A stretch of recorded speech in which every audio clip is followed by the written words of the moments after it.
Now, yeah, knowing it's a quick mess I want to get off my chest. Now, I sat here and I'm thinking about it, right? And one of the things I started to notice is how media is playing a big role on how it is, our generation is starting to speak.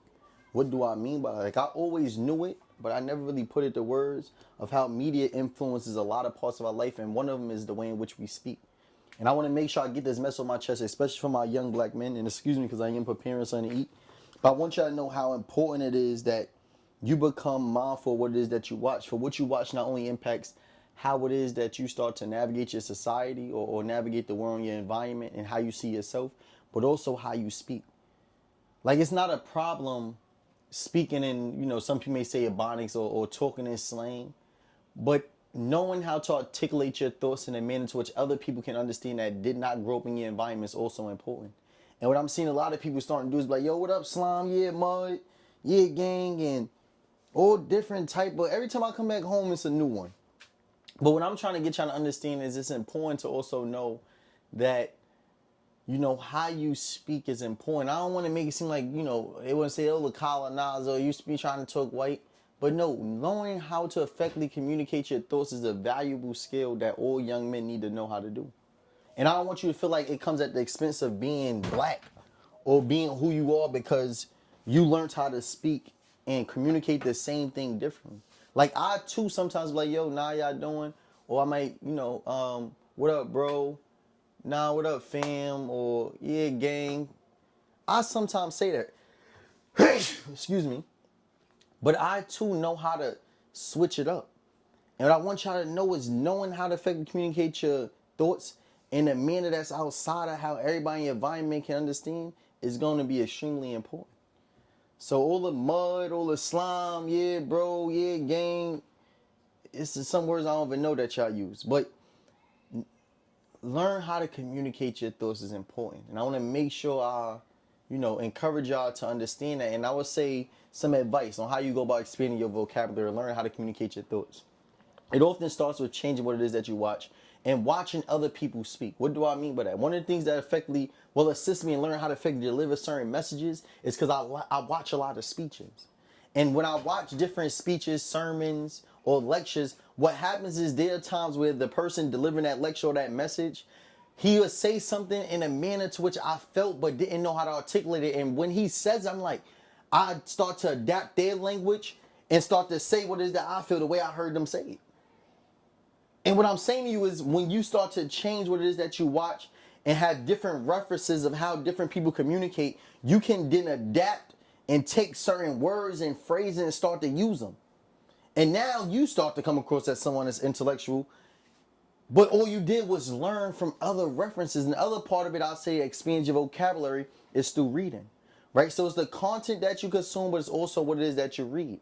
It's through certain books that I come across certain words that I wouldn't use in conversation, but it does help me to expand my vocabulary, learn how to communicate certain things a different way. Like I like watching James Baldwin speak. I watch his debate in William F. Buckley, and I just like the way he said certain things. And there's times where I'm like, I'm gonna say it that way. Or there's times where I'm speaking and you may not know it, but I'm using certain metaphors, certain structures of my sentences in a manner to which I've seen some of my references do. So a big part of what I'm saying when it comes to expanding your vocabulary and learning how to articulate your thoughts in a manner that other people can understand comes with changing your references. And that is why I'm saying learn how to change what it is that you watch. But the other part of it is what you're listening to. Because a lot of y'all speak like the artists you listen to. And that's big because a lot of our artists, I ain't gonna say they're not well read, but they communicate in a certain way. And it's okay to do that, but it's okay to also know how to do it differently. You get me? I don't want you to walk around, yeah, 5 years, slime, yeah, feel me, like, yeah, like, feel me, yeah, like, feel me. Nah, we're not doing that. There's even times where sometimes I may say, you feel me? But I learn how to do it different. Another part of it is when you start to learn how to effectively articulate your thoughts, what I do want you to know is that it's okay to take a pause. What do I mean by that? I'm starting to notice that a lot of times when you're trying to gather your thoughts, you use fillers like and And what I want you to know is okay to pause. There's times where I may not know what I'm going to say and I go, today was a great day. Earlier what I did was I prepared some fish with salmon and rice. Instead of going, because I go like, yo, Jordan, how's your day? Like, today, I remember, just take the pause. You don't have to say, just pause. Pause. Gather your thoughts and then start over. Or start where you left off. Today was a great day.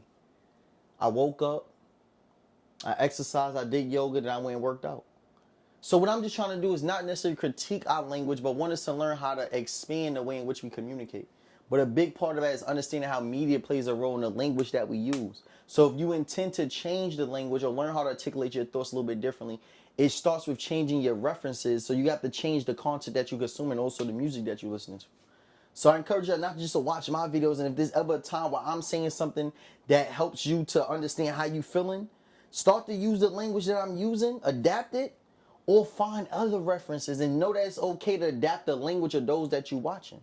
You feel me? But I do want us to know, I just said feel me. You see how I get interchanged though. But that's what I want y'all to know is that it's okay to have the switch.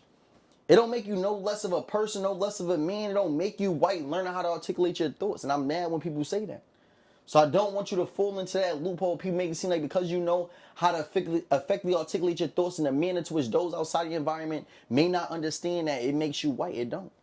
It helps you actually become more expansive in the way in which you communicate. And that means that you have the ability to communicate with more than one demographic, which makes you more of an asset. But that's what I just want to encourage y'all to do, because one of the things I know is important for us as young black men is learning how to communicate our thoughts and to put language to our experiences. So I just want to encourage y'all to do so. I made this quick video because that was something that was just on my mind when it came to seeing how some of my friends speak. Man, I'm like, damn, bro, you talk just like the videos you watch. Like you talk just like the artists you listen to. You feel me? So I just wanted to make sure I encourage y'all to do that and know that it's okay to do so. And again, if it's ever any way in which I've said something that helps you learn how to put language to your experiences or your thoughts, I want you to adapt it. Appreciate y'all.